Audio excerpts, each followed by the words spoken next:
तो मेरे की हाल चाल है ठीक ठाक। उम्मीद करता हूँ सब लोग खैरियत होंगे। देखो जी असी दरखाने के कोल आए सी, अल्लाह पाक साहब तो फरमाए। देखो जी इतने लैन तकरीबन थले बैठ गई सी। आ देखो लैन के कोल तरखाने के नाल पानी जा रहा। देखो लैन है जी, लैन टुटे हुई है थलों बजरी बुजरी निकल गई। आवाम देखो उत्ते खड़ी वीडियो भी बना रही थी, देख भी रही थी। दरखाने की साइड देखो, आ देखो ही लैन तो इधर आवाम चेक करो।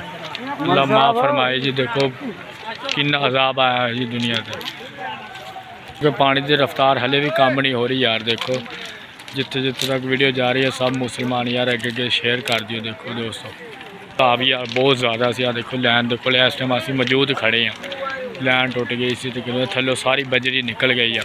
मच्छियाँ वहाँ फड़ रही है। तो इधर देखो लैन के उपर की दुनिया भी गुजर रही है, थल्लों की बजरी निकल गई है। इधर देखो अल्लाह माफ़ फरमाए यार। देखो देखो यार अवाम थल्लों नहीं पानी गुजरता पिया।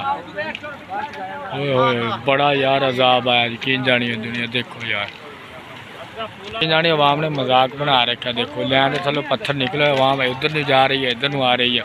आ देखो तुम थल्लों नहीं पानी पत्थर भी निकल गए। इन्ना रेला पानी का तेज सी यार।